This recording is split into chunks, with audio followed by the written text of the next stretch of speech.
दोस्तों जय हिंद, वंदे मातरम। स्वागत है आपका इस वीडियो में। और आज के इस वीडियो में हम जानेंगे प्रतिशतता क्या है, प्रतिशत क्या है, परसेंटेज क्या है। ठीक है, और इससे रिलेटेड आज हम क्वेश्चंस भी करेंगे। तो सबसे पहले हम जान लेते हैं कि प्रतिशतता या प्रतिशत क्या है, परसेंटेज क्या है। ठीक है, तो सबसे पहले मैं आपको एक एग्जाम्पल दे रहा हूं। जैसे कि मान के चलिए कि रोटी है और इस रोटी का हमने किया 4 टुकड़ा। क्या किया हमने? किया इसका 4 टुकड़ा किया। अब ये जो 4 टुकड़ा है ना, इस टुकड़े को फिर से मैं डिवाइड कर रहा हूं। ये अलग अलग, ये 25 है, ठीक है, और ये वाला 25 है, ये 25 है और ये 25 है। तो इस तरह से हमने रोटी का कितना टुकड़ा किया? 100 टुकड़ा किया। ठीक है, अब इस 100 टुकड़े में अगर मैं बात करूं इस वाले भाग की, ये जो मैं कलर कर रहा हूं ये वाला, ठीक है, तो इस वाले भाग को मैं क्या बोलूंगा? इस वाले भाग को मैं बोलूंगा कि मैं 100 में से, मैंने इस भाग को समझो कि मैंने काट दिया है, खा लिया, तो मैं बोलूंगा कि ये टोटल कितना था, रोटी कितनी थी टोटल, मतलब कितने भागों में थी? 100 भागों में। उसमें से मैंने बात की 25 की, मैंने 25 को खा लिया, तो कितने की बात हो रही है? 25 की। तो जो नीचे में हम जो लिखते हैं ना, वो होता है टोटल। क्या होता है? टोटल। और टोटल को कितने में लेके चलना है? प्रतिशतता में अगर हमें देखना होता है तो 100 में लेकर के देखना है। चाहे वो कोई काम हो, समय हो, कुछ भी रहे, उसको 100 में देखना है। 100 में कितने की बात हो रही है? 25 की। तो ये 25 ऊपर में लिखाएगा। तब हम परसेंट में अगर हम देखेंगे ना, तो इसको क्या बोलेंगे कि हमने 25% रोटी को खा लिया। क्या बोलोगे? 25% रोटी को खा लिया। इसका मतलब क्या हो गया कि 25 ऊपर में रहेगा और परसेंट का मतलब आपको बटा में करना है। यानी अगर आपको प्रतिशत को समझना है तो प्रतिशत मतलब क्या होता है? प्रति प्लस शत, दो वर्ड से बना है। किससे किससे बना है? प्रति प्लस शत। तो शत जो है ना वो शतम है। शतम मतलब 100, यानी कि 100 मतलब प्रत्येक, प्रत्येक होता है प्रत्येक का 100, शत ऐसा मतलब शत मतलब 100, मतलब प्रति सैकड़ा। इसका मीनिंग क्या हो जाएगा अगर हम समझेंगे तो? प्रति सैकड़ा, यानी हर चीज को आपको क्या करना पड़ेगा? 100 के हिसाब से देखना पड़ेगा। तो यही कहलाता है दोस्तों परसेंट। और यही जो प्रक्रिया उसे हम क्या बोलते हैं? परसेंटेज कहते हैं, प्रतिशतता कहते हैं। आया समझ में? अगर हम इस रोटी को 100 टुकड़े में डिवाइड करना है, जिसमें से ये वाला जो भाग हो गया 25%, वैसे ही अगर आपको अलग अलग भाग को डिवाइड करना है तो 50, फिर 75, फिर 100, तो 100/100 होगा तो वो कंप्लीट हो जाएगा। देखिए एग्जांपल से समझिए। परसेंट मतलब होता है पर 100, मतलब प्रति 100, मतलब प्रतिशत में ना हम हर चीज को ना 100 में ही माप करके देखते हैं, चाहे वो कितना भी रहे। अगर जैसे मान के चलिए 200 है ना, तो 200 को भी 100 में ही मान के चलना है। यानी ऐसे गोल घेरा बनाओगे, फिर 200 को फिर डिवाइड करोगे तो कितने में डिवाइड होगा? 50, 50, 50, 50, ऐसे होगा डिवाइड। अगर इस भाग की डिवाइड इस भाग की बात करोगे तो इतना बटे 100, ऐसे टाइप से आएगा। ठीक है, मतलब परसेंट में देखोगे तब की बात बता रहा हूं। तो देखिए यहाँ पे अगर जीरो को देखेंगे तो 0/100 हो जाएगा, 0%।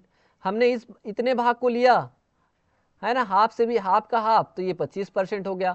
तो 25% मतलब 25/100, 50% मतलब 50/100, 100% मतलब 100/100, मतलब एक, मतलब कंप्लीट रोटी। ठीक है, या कंप्लीट वर्क। तो ऐसा मतलब परसेंट मतलब क्या समझ रहे हैं? परसेंट मतलब हो रहा है कि हम समझ रहे हैं कि प्रतिशत। ठीक है, ये जो प्रतिशत है इसका मतलब हो गया 100 में से जितना की बात हो रही है वो, या प्रति 100, मतलब हर चीज में आपको 100 में ही आपको क्या करना है? डिवाइड करना है। और प्रतिशतता क्या है? प्रतिशतता मतलब वही चीज है कि गणित में अगर कोई संख्या है उसको 100 के अंश के रूप में हम व्यक्त करते हैं ना, तो उसी को क्या बोल देते हैं? यही जो प्रक्रिया परसेंटेज कहलाती है। तो समझ आया परसेंट और प्रतिशतता। एक एग्जांपल और देखते हैं प्रतिशत और जो है प्रतिशतता में। जैसे कि देखिए मान के चलिए कि कोई संख्या दिया हुआ है 1/2। तो 1/2 का मतलब क्या समझ रहे हैं आप? अगर हम चित्र ऐसे बना के देखें, जैसे मैंने रोटी दिखाया था आपको वैसे ही, तो 1/2 का मतलब क्या हुआ कि एक में से 2 में से एक। जो नीचे वाला है ना वो क्या शो करता है? ये शो करता है टोटल को। किसको शो करता है? ये टोटल को। और ये क्या शो करता है? जितनी की हम बात कर रहे हैं, यानी 2 का कितना अंश जिसकी हम बात कर रहे हैं, यानी जो ये जिसकी बात कर रहे हैं वो ऊपर में रहेगा और टोटल जो है ना वो नीचे में रहेगा। तो टोटल ये कितने भाग में? 2 भाग में। और 2 में से हम कितने की बात कर रहे हैं, 1 की बात कर रहे हैं।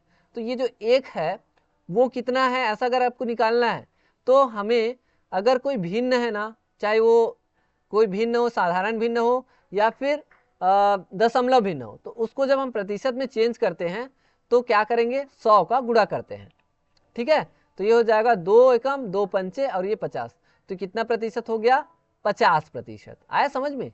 तो अगर आप चित्र में देखोगे तो कितने प्रतिशत की बात हो रही है, 50% की हो रही ना बात। ऐसे आपको चेंज करना है। अगर कोई चीज परसेंट में दिया है उसको भिन्न के रूप में चेंज करना है, मतलब 100 से क्या करोगे, भाग दोगे।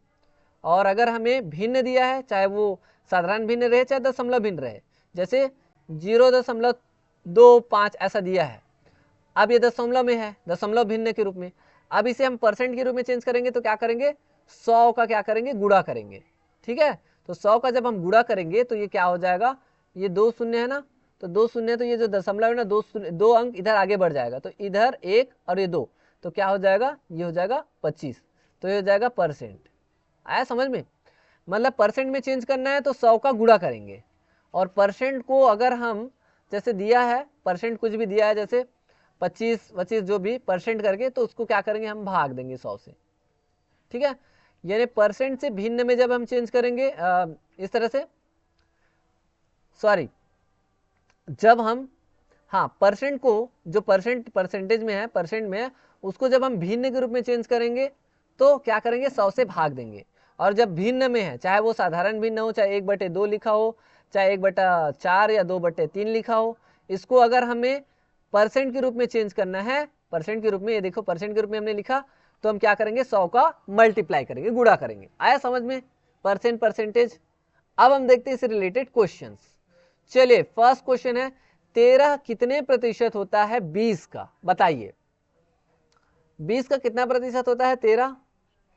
तो सबसे पहले हमें देखना पड़ेगा कि माना, हम इंग्लिश बोल रहा हूं, मैथ्स में क्या करते हैं, मानते हैं।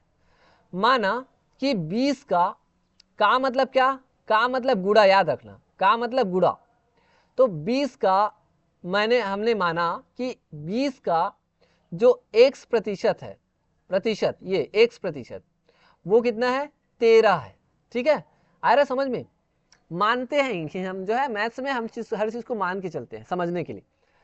13 कितने प्रतिशत होता है, 20 का बोल रहे हैं, तो हमने मान लिया कि 20 का मतलब 20 का गुणा, 20 का x प्रतिशत है 13। अब इसको हम सॉल्व करते हैं, ये हो गया 20 गुणा, अब अभी जस्ट मैंने बताया कि जब हम परसेंट है, परसेंट को जब हम भिन्न के रूप में लिखते हैं, नॉर्मल लिखते हैं, तो क्या करते हैं भाई, x में क्या करेंगे, बटा 100 करेंगे। परसेंट मतलब बटा 100, जैसा कि अभी मैंने बताया था, जैसे ये 50% था तो उसको मैंने क्या लिखा, 50/100, 100% था तो 100/100, 25% था तो 25/100। तो वैसे ही हमने यहाँ पे क्या माना है, x प्रतिशत, मतलब x का x/100।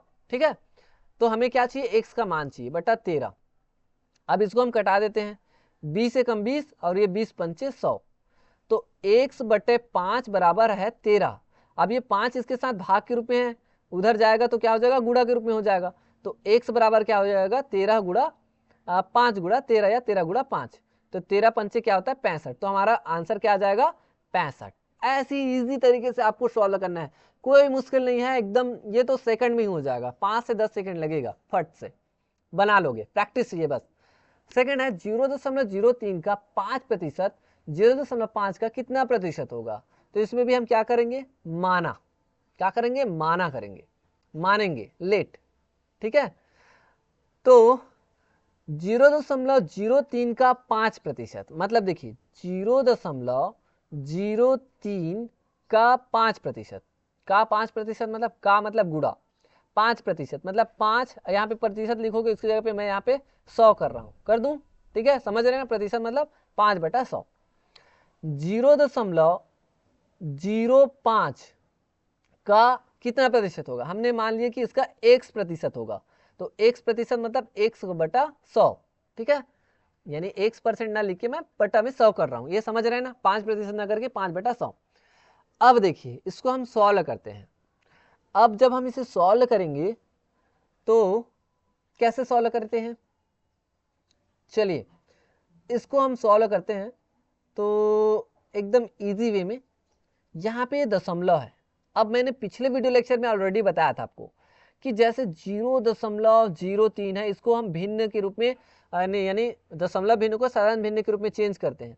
तो इसका मतलब क्या लिखते हैं, पहले हम दशमलव की जगह पे ऐसे बटा लिखते हैं, ये जो दशमलव है ना इसकी जगह पे हम 1 लिखते हैं और जितनी संख्या है उतना शून्य लगाते हैं। ये 1 2 दो संख्या है, 0 3 तो 2 शून्य लगाया और ऊपर को हम क्या लिखते हैं, एज इट इज लिख देते हैं, क्योंकि यहाँ 0 0 है, 0 0 लिखने की कोई जरूरत नहीं है तो लिखने की नहीं, सिर्फ 3/100 ऐसा लिख सकते हैं। तो इसी फॉर्म का यूज करके मैं यहाँ पे लिख रहा हूँ। ठीक है, तो देखिए यहाँ पे मैंने लिख दिया 3 ये क्या हो जाएगा 100 हो जाएगा, और गुणा के रूप में 5/100 ऑलरेडी दिया हुआ है ना।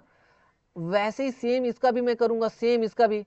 तो 0.05 को मैं ऐसा लिख सकता हूँ 5/100 लिख सकता हूँ, जैसा कि अभी मैंने बताया उसके अकॉर्डिंग। और गुणा में है x/100 को मैंने x/100 लिख लिया एज इट इज। अब देखिए ये इसको हमें क्या करना है, सॉल्व करना है। अब हम सॉल्व करते हैं तो x/100 मैं सिर्फ ना x को यहाँ पे रखता हूँ, यानी मैं यहाँ पे लिख देता हूँ और बाकी चीज को ना ट्रांसफर कर देता हूँ। ये इस वाले को इस साइड लिख लेता हूँ एज इट इज 3/100 गुणा 5/100। मैं सिर्फ अलट पलट कर रहा हूँ ताकि समझने में आसानी हो। ठीक है, और जब हम इसको उधर पक्षांतर करेंगे यानी x के उस साइड विपरीत साइड, तो जो 100 दिख रहा है ना वो क्या हो जाएगा, जब हम गुणा के रूप में करेंगे, क्योंकि उधर जाएगा तो भाग के रूप में हो जाएगा, लेकिन हम गुणा के रूप में जब चेंज करेंगे तो पलट जाएगा, यानी 100 ऊपर चला जाएगा, है ना। यानी 100 ये 5/100 है, वो क्या हो जाएगा 100/5 हो जाएगा। और ये x/100 था, मतलब 1/100 है मान के चलो, तो 100 भी ऊपर चला जाएगा। तो ये आप जानते होंगे, एकदम इजी है, कुछ नहीं है, बस क्या करना है, पक्षांतर करते हैं ना तो गुणा है वो भाग हो जाता है, भाग है वो गुणा हो जाता है। और x को मैंने इसलिए इस साइड किया ताकि आपको आसानी हो, आप चाहे तो उधर भी रख सकते हैं। ठीक है, अगर कंफ्यूजन लग रहा होगा तो चलो मैं इधर ही कर देता हूँ, यहाँ पे x है तो x को मैंने वहीं पे रखा, बस ये जो संख्या है उसको मैंने एज इट इज यहाँ पे लिख लिया, है ना। और ये जो संख्या उसको मैंने पक्षांतर किया, तो 100 जो है ना वो ऊपर चला गया, 100/5 हो गया, ये 100 भी ऊपर चला गया। अब इसको मैं कटा सकता हूँ, 0 0 2 0, वैसे ये वाला 0 0 और ये 0 0 और ये 5 और ये 5 कट जाएगा, तो x का मान क्या आया, 3 आया। ऐसे आप बना सकते हैं, तो कितना आएगा 3%। ऐसे एकदम इजी वे में आप सॉल्व कर सकते हैं, कुछ नहीं है, एकदम इजी क्वेश्चन है, बस थोड़ा सा प्रैक्टिस चाहिए। निम्नलिखित में से कौन सा प्रतिशत 0.275 के बराबर है, बताइए कौन सा प्रतिशत है जो इसके बराबर है। तो ये किस रूप में दिया हुआ है, चलिए 0.275 ये किस रूप में है, किस रूप में है, ये दशमलव भिन्न के रूप में, किस रूप में, दशमलव भिन्न के रूप में। तो मैंने आपको बताया है कि जब दशमलव भिन्न रहे, चाहे वो साधारण भिन्न रहे, ठीक है, यानी डेसिमल फ्रैक्शन रहे या सिंपल फ्रैक्शन रहे, दोनों कंडीशन में जब हम इसको परसेंट के रूप में चेंज करते हैं तो क्या करते हैं, 100 का गुणा करते हैं। अब 100 का गुणा मतलब बहुत इजी है, 2 शून्य है तो ये जो दशमलव है ना वो दो संख्या आगे आ जाएगा, 1 और ये 2, तो क्या हो जाएगा, ये 27.5 और ये हो जाएगा परसेंट। आया समझ में, कुछ नहीं किए हैं, बस दशमलव बस घटाना है। ऐसे आप चाहे तो उस प्रणाली का भी यूज कर सकते हैं, जैसे कि ये दशमलव की जगह पे 1 लिखा, फिर ये 0 0 0 3 अंक है तो 3 शून्य, फिर 275 को ऐसे लिख सकते हो। तो ऐसा करके फिर आप कटाओगे तो भी यही चाहेगा, ये वाला। चलिए नेक्स्ट क्वेश्चन देखते हैं, भिन्न 3/16 को प्रतिशत में बदलिए। अब ये भिन्न है तो भिन्न को भी क्या करना है, 100 से गुणा कर दो, मल्टीप्लाई कर दो, बहुत इजी है। तो 4 से अगर मैं कटाऊंगा तो 4 चौके 16 और 4 दूनी 8, 4 पंचे 20, ठीक है, 25 दिया क्या हो जाएगा 75, 75/4, तो ये 4 को फिर से कटा दो, तो 4 एकम 4, कितना बचेगा 3 बचेगा, 35 हो जाएगा, 4 अट्ठे 32, 4 नियम 36, 4 अट्ठे 32, मतलब 35 में से 32 घटाओगे तो कितना बचेगा 3 बचेगा, तो 3 छोटा हो जाएगा, यहाँ पे दशमलव लगाएंगे, यहाँ पे 0, 4 अट्ठे नहीं 4 सत्ते 28, फिर 4 पंचे 20, 28 करेंगे 2 बचेगा, 0 हो जाएगा, 4 पंचे 20, तो 18.75, ठीक है, तो 18.75 इसका आंसर हो जाएगा ऑप्शन डी। तो ऐसे आपको सॉल्व करना है। अगर आपको कठिनाई हो रही है तो ऐसे आप भाग विधि के द्वारा भी सॉल्व कर सकते हैं। यहाँ पे आप लिखेंगे 4 और यहाँ पे लिखेंगे 75। अब ऐसा भाग देते जाएंगे तो भी आपका यही आंसर आ जाएगा। चलिए अब नेक्स्ट क्वेश्चन देखते हैं। एक वस्तु को 40% लाभ पर बेचा गया, ठीक है, यदि क्रय मूल्य 350 है तो विक्रय मूल्य कितना होगा। तो देखिए जो भी हमें देखना है क्रय मूल्य को देखना है और क्रय मूल्य को ही मानना है 100, ठीक है। क्रय मूल्य विक्रय मूल्य में आपको यही चीजें आपको समझनी है कि कैसे आपको सॉल्व करना है। एक वस्तु को 40% लाभ पर बेचा गया, यानी कि यहाँ पे जो क्रय मूल्य है सीपी कॉस्ट प्राइस ये कितना है 350, इतने में खरीदा और 40% लाभ के साथ बेचा गया। तो एसपी हमें क्या करना है, ज्ञात करना है। एसपी यानी विक्रय मूल्य, ये जो है ना सीपी यानी 350 है ना, और 350 प्लस लाभ कितना 40%, तो इसका 40% ऐसा आपको देखना है। इसको अगर नियम से सॉल्व करेंगे तो माना कि ये जो एसपी है ना यानी सेलिंग प्राइस है यानी विक्रय मूल्य है, माना कि ये एक्स है, तो जो एक्स है वो कितना है, यानी हमारा जो विक्रय, मान के चलिए कि कोई इंसान, मान के चलो कि यहाँ पे कोई इंसान 100 रुपये में खरीदा है ना और 40 रुपये में मतलब 40 रुपये लाभ कमा करके वो बेच दिया, तब मतलब ऐसे बोलोगे ना कि वो कितने में बेचा होगा, मतलब 140 में बेचा, यानी विक्रय मूल्य कितना 140। तो 100 रुपये में वो खरीदा था क्रय मूल्य, 40 रुपये लाभ करके वो बेचा, मतलब कितने में बेचा 140 रुपये में बेचा। तो मान के चलो कि यहाँ पे मैंने लिखा क्या लिखा, यहाँ पे एक्स लिखा यानी विक्रय मूल्य, और यहाँ पे क्रय मूल्य दिया है 350 और 350 प्लस लाभ कितना 40%। तो ये 40% है वो किसका लाभ है, क्रय मूल्य का।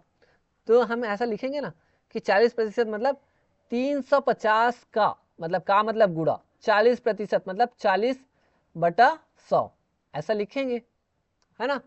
तो इस तरह से जब हम विक्रय मूल्य निकालेंगे तो ऐसा निकालेंगे। तो विक्रय मूल्य x हो गया, और विक्रय मूल्य का फॉर्मूला क्या है वो भी मैं आपको बता देता हूं। विक्रय मूल्य अगर लाभ होता है, लाभ हो रहा है ना, तो विक्रय मूल्य बराबर हो जाएगा क्रय मूल्य प्लस लाभ, ये होता है इसका फॉर्मूला। अगर हानि हो जाएगी ना, लाभ होगा तब ये ऐसा होगा, हानि हो जाएगी ना तो क्रय मूल्य बराबर हो जाएगा विक्रय मूल्य प्लस हानि, ऐसा करके वो आगे क्वेश्चन में देखेंगे अगर जैसा रहेगा तो, ठीक है। अभी फिलहाल ये समझ जाइए। तो विक्रय मूल्य x बराबर क्रय मूल्य प्लस क्रय मूल्य का 40%, क्योंकि उसको लाभ हुआ है, जैसा मैंने बताया ना कि 140 में खरीदा मतलब बेच रहा है, तो बेच रहा है मतलब 100 में खरीदा है तो 40 रुपये लाभ कमा के बेचेगा तो 140 में बेचेगा, ठीक है। तो ये 350 प्लस ये हो जाएगा, ये शून्य 2 शून्य और ये 2 शून्य कट गया, तो 35 दूनी 70 मतलब 35 चौक कितना हो जाएगा 4 5 6 20 140 हो जाएगा, 4 तिया 12 13 14 140। अब इसको जोड़ दो तो ये हो जाएगा शून्य हो जाएगा, 5 4 9 हो जाएगा, 3 1 4, तो आ जाएगा कितना 490। तो ये ऑप्शन है हमारा सही आंसर है। तो ये था एक नियम वाला तरीका। दूसरा मैं एकदम शॉर्टकट बता रहा हूं। यहाँ पे शॉर्टकट में कैसे निकालोगे कि यहाँ पे आपको लिखना है 350 क्या है, ये 300, शॉर्टकट बता रहा हूं, ठीक है। दूसरा तरीका ये हमने लिखा 350, ठीक है।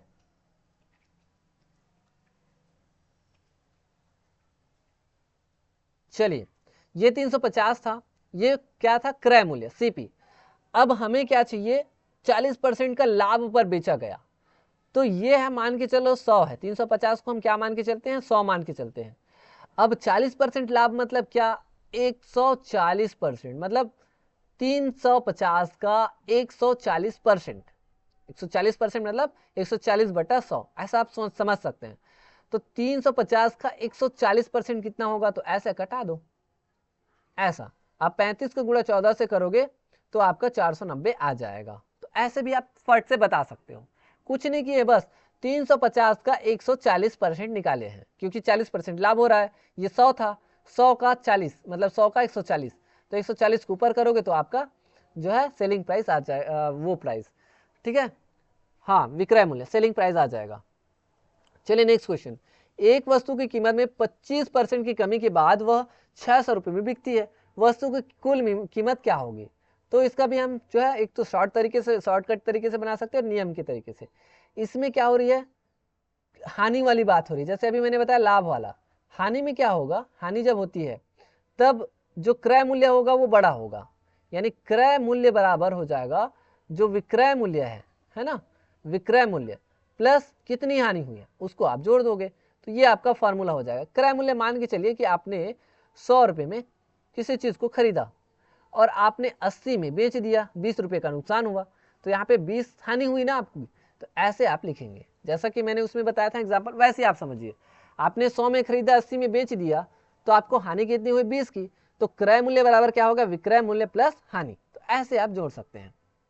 अब देखिए कि एक वस्तु की कीमत में 25% की कमी के बाद 600 रुपये में बिकती है, तो क्रय मूल्य कितना है, क्रय मूल्य यहाँ पे नहीं दिया है, तो क्रय मूल्य मान लिया मैंने x बराबर 600 में कोई सामान बिकती है, मतलब ये क्या है, सेलिंग प्राइस है, विक्रय मूल्य।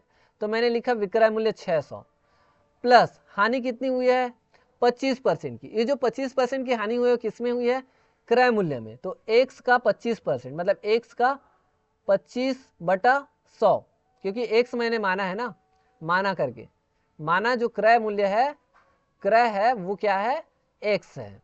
ठीक है, अब इसको सॉल्व करते हैं। तो x बराबर क्या हो जाएगा, 600 और ये 25 और 100 को घटा सकते हैं, 1/4 हो जाएगा, 25 चौके 100, तो ये हो जाएगा प्लस x/4। अब मैं x/4 को इधर ले आता हूं, तो x माइनस x/4 हो जाएगा, क्योंकि इधर आएगा तो, और ये हो जाएगा 600।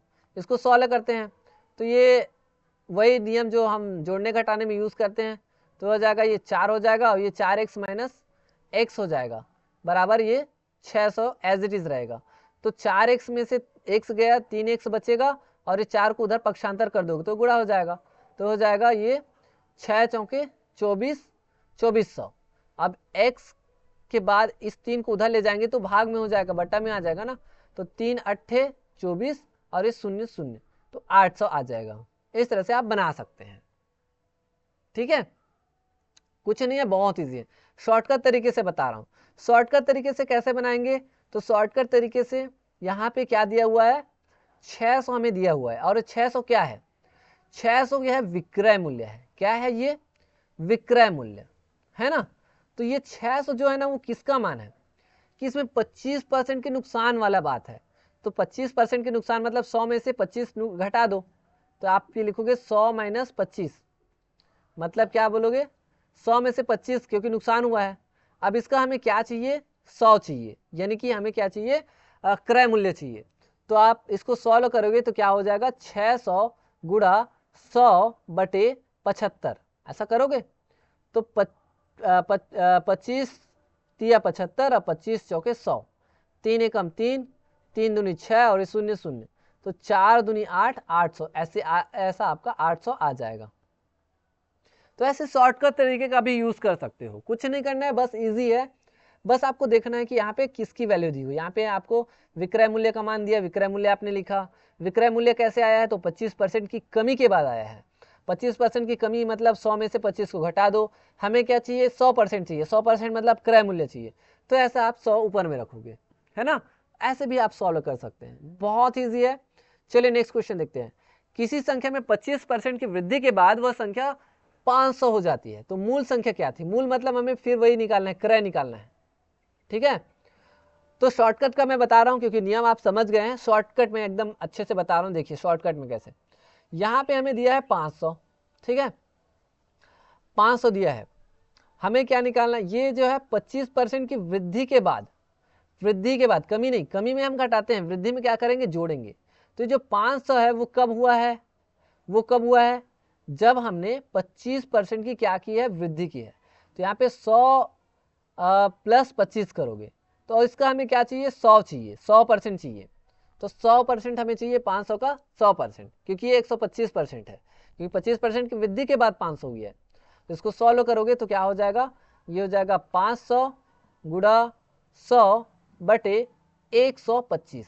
अब इसको 25 से घटा दो, 25 चौक 100, 25 पंचे, 5 एकम 5, और ये हो जाएगा 5 एकम 5, 0 0, तो 100 को गुणा 4 से हो जाएगा, तो क्या हो जाएगा 400। तो ऐसे आप शॉर्ट फॉर्म तरीके से बना सकते हैं। बस आपको ना देखना है कि वृद्धि हो रही है कमी हो रही है, इसको देखना है, और निकालना क्या है ये भी देखना है, उसके अकॉर्डिंग आप बना सकते हैं।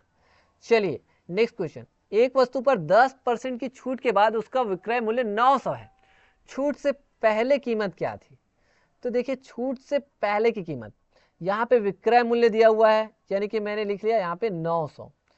10% की छूट, छूट मतलब क्या? कमी, है ना। कमी के बाद मान के चलिए कि कोई चीज है 100 रुपये में है, उसमें 10% की कमी करोगे तब जाके 900 में बेचोगे। तो 10% की कमी हो रही है ऐसे टाइप से, तो 100 का 10% 10, ऐसे टाइप से। तो 900 का हमें चाहिए 100 चाहिए, 900 का क्या चाहिए? 100 चाहिए, ठीक है। और कमी कितनी की हो रही है? 10%, ठीक है। तो यहाँ पे 10% की कमी हो रही है, तो क्या करोगे? 100 माइनस 10 करोगे, है ना। 10% की कमी हो रही है इसलिए करके। अब इसको सॉल्व करो तो ये हो जाएगा 900 गुणा 100 बटा 90। तो ये शून्य कट जाएगा, 9 एकम और ये 9 एकम शून्य, तो 10 गुणा 100 करोगे तो क्या आ जाएगा? 1000। तो ऐसे आप बना सकते हो। कितना इजी है देखिए, बहुत ही इजी है, कुछ नहीं करना है, एकदम इजी तरीके से सॉल्व करना है। बस क्वेश्चन को ना आपको क्या करना है? समझना है, फिर आप जो है चीज़ों को सॉल्व कर सकते हैं।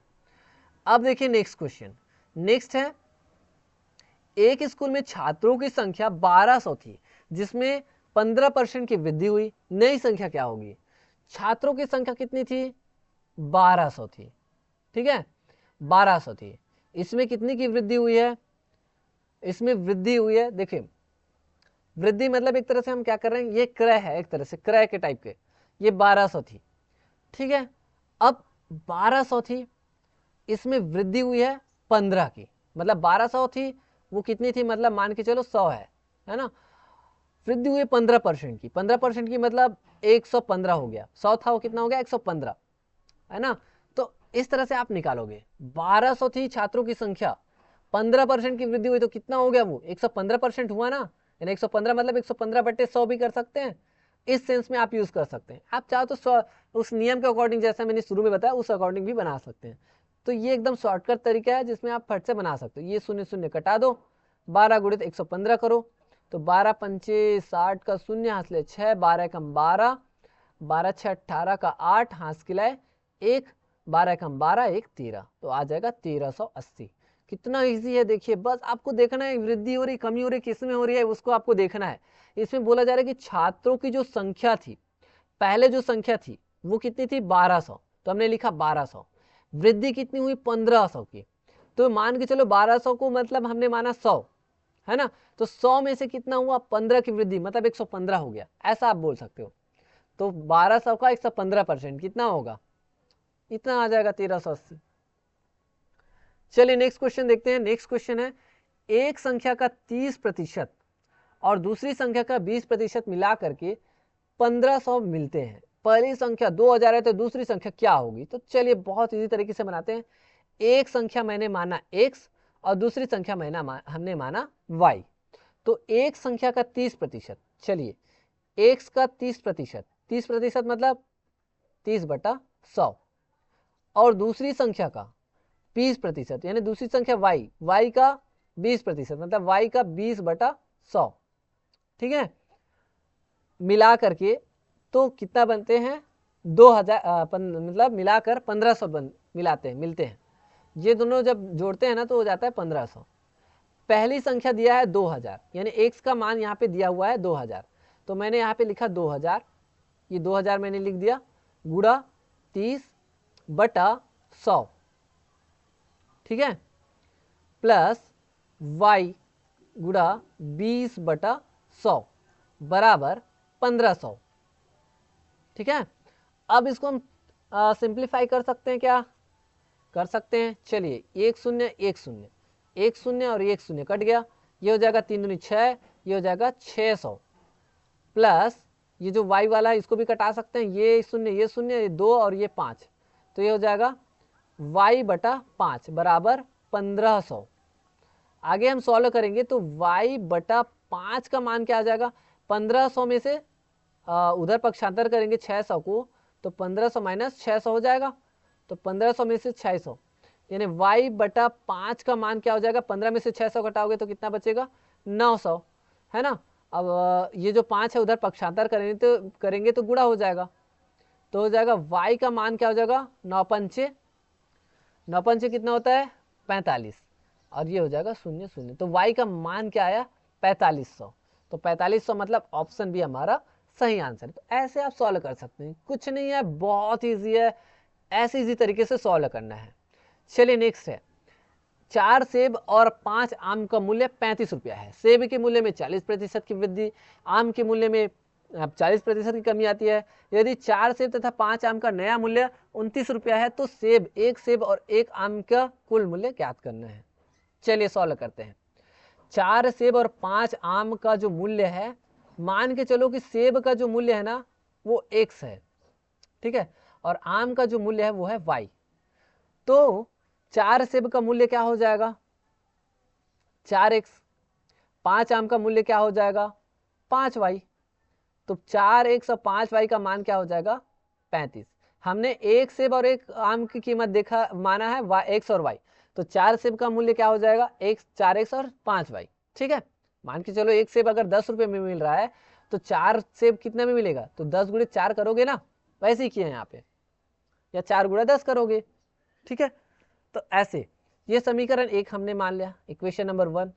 दूसरी चीज ये बोल रहा है कि आम के मूल्य में 40% की कमी आती है, आम के मूल्य में, सेब के मूल्य में 40% की वृद्धि बोल रहे हैं, सेब के मूल्य में 40% की वृद्धि। तो चलिए सेब के मूल्य में 40% की वृद्धि हो रही है, यानी यहाँ पे हम लिखेंगे 4, ठीक है, और x, सेब के मूल्य में 40% की वृद्धि हो रही है, यानी x का कितना लिखेंगे हम यहाँ पे 140, है ना, हो रहा है ना वृद्धि। तो x का 140%, यानी 140/100 प्लस जो आम के मूल्य है, आम का जो मूल्य है ना, उसके मूल्य में, यानी 5 और y की जगह पे क्या लिखोगे y गुणा, आपको लिखना पड़ेगा 40% की कमी आ रही है। 40% की कमी मतलब ये 100 था, उसका 40% की कमी मतलब यहाँ पे y का 60%, ठीक है, कमी आ रही है। तब जो दोनों की जो कीमत है वो कितनी हो रही है 29 रुपया, ठीक है। अब बताइए कि कैसे सॉल्व करना है। x की कीमत में 40% की वृद्धि मतलब हमने 140 लिखा, 140%, और y की कीमत में 40% की कमी हो रही है मतलब y का 60%, 60% मतलब 60/100। अब इसी को हमें सॉल्व करना है। चलिए सॉल्व करते हैं, कैसे सॉल्व करेंगे, तो सॉल्व करते हैं। ये एक एक शून्य कटा सकते हैं सरल बनाने के लिए, तो चलिए सरल बनाने के लिए हमने ये कटा दिया। अब ये हो जाएगा हमारा 14 चौके कितना होता है, 14 14 जो 26, 14 कम 14 14 28 14 42 14 चौक 56, ये हो जाएगा 56x/10, 10 को नहीं कटा रहे हैं, इसके पीछे रीजन है। और ये हो जाएगा 5 गुणा 6 से हो जाएगा, तो 6 पंचे 30y/10 बराबर 29। अब ये 10 है वो उधर पक्षांतर कर सकते हैं क्योंकि दोनों में 10 10 है ना, एलसीएम वगैरह निकाल के भी पक्षांतर कर सकते हैं। तो ये हो जाएगा हमारा 56x प्लस 30y बराबर ये हो जाएगा 290। इसको हमने मान लिया समीकरण नंबर 2, ठीक है। अब हम दोनों को सॉल्व करेंगे। अब दोनों को सॉल्व करने के लिए हम क्या करेंगे भाई, हम दोनों को सॉल्व करने के लिए यहाँ पे मैं कुछ जगह बना रहा हूँ। सबसे पहले चलिए सॉल्व करने के लिए हम क्या करेंगे, इक्वेशन को ना सेम करेंगे, सेम मतलब किसी एक से y को। देखिए यहाँ पे 4x प्लस 5y है, यहाँ पे 56x प्लस 30y है। तो देखिए यहाँ पे मैं 5y और यहाँ पे 30y दोनों को सेम करने के लिए मैं क्या करूँगा, समीकरण 1 में ना मैं कर दूंगा गुणा किसका 6 का, तो 6 पंचे 30, y वाला सेम हो जाएगा। तो 6 का मैं जब गुणा करूँगा दोनों पक्ष में, तो 6 चौके क्या हो जाएगा 24 हो जाएगा, 24x है ना, प्लस 6 पंचे 30y बराबर 6 को गुणा 35 से करो, 6 पंचे 30 और हाथ से 3 हो जाएगा, 6 18, 18 3 क्या हो जाएगा 21 हो जाएगा, ये आ गया। और ये जो समीकरण 2 है वो है हमारा, यहाँ पे मैं लिख देता हूँ 56x प्लस 30y बराबर 290। 290। अब मैं क्या करूंगा, इन दोनों समीकरण को क्या कर दूंगा, घटा दूंगा। ठीक है, ये समीकरण नंबर 3 है मान के चलो, और ये 2 था, तो समीकरण 2 में से 3 को हमने घटा दिया। तो घटाएंगे तो क्या हो जाएगा, यहाँ पे मैं लिख देता हूँ, 0 में से 0 गया 0, और 9 में से 1 गया, कितना आ जाएगा, 8 आ जाएगा। ठीक है, और ये 2 में से 2 कट हो जाएगा, 30 में से 30y में से 30y में गया, मतलब ये 0 हो जाएगा। ठीक है, और ये 56 में से 24 घटाओ तो 6 में से 4 जाएगा, कितना बचेगा, 2, और ये 3, तो आया कितना, ये x में है ना, तो x का मान क्या हो जाएगा, 80/32, तो 16 दूनी 32, और ये हो जाएगा 16 16 एकम 16, 16 32, 16 43, 16 चौक 64, 16 पंचे 80, तो आया 5/2। अब इस 5/2 को 290, और ये आया हमारा 35, 6 18। ठीक है, तो इसको हम क्या लिख सकते हैं भाई, x का मान, हमें x का मान हम निकाल रहे हैं, तो ये 5/2 आया। ठीक है, हमें किसका मान चाहिए एक्चुअल में, एक्चुअल में हमें किसका मान चाहिए, एक आम का मान चाहिए हमें। x का मान आ गया 5/2, इसको अगर हम सॉल्व करेंगे तो क्या हो जाएगा, ये हो जाएगा 2 दूनी 4, 2.5 आया ना, x का मान आ गया 2.5। हमें किसका मान चाहिए, यहाँ पे जगह दिख रहा है, यहाँ पे मैं लिख रहा हूँ, हमें क्या चाहिए, y का मान चाहिए। चलिए फिर से मैं थोड़ा सा मिटा रहा हूँ, है ना, ताकि जगह थोड़ा सा कम पड़ रहा है। चलिए,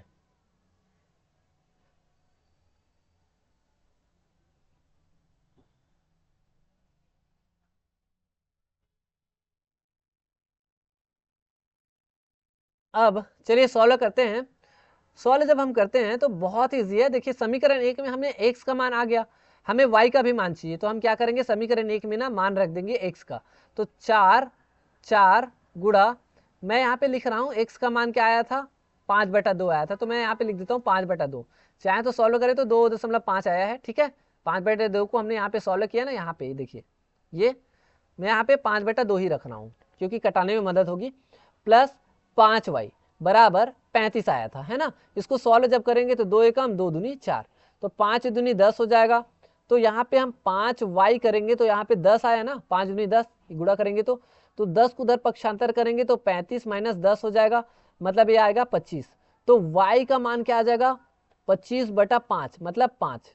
तो इस तरह से x का मान आया, 2.5, और y का मान आया 5। तो 5 और 2.5 को जोड़ेंगे तो क्या आ जाएगा, हमारा आंसर 7.50। तो यही हमारा आंसर है।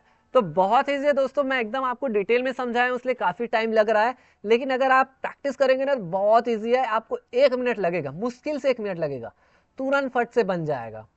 तो इस तरह से दोस्तों बार बार प्रैक्टिस करिए, एंड आई होप कि आपको आज के जो वीडियो लेक्चर है काफी अच्छे से पसंद आया होगा। तो मिलेंगे नेक्स्ट वीडियो लेक्चर में, तब तक के लिए थैंक यू।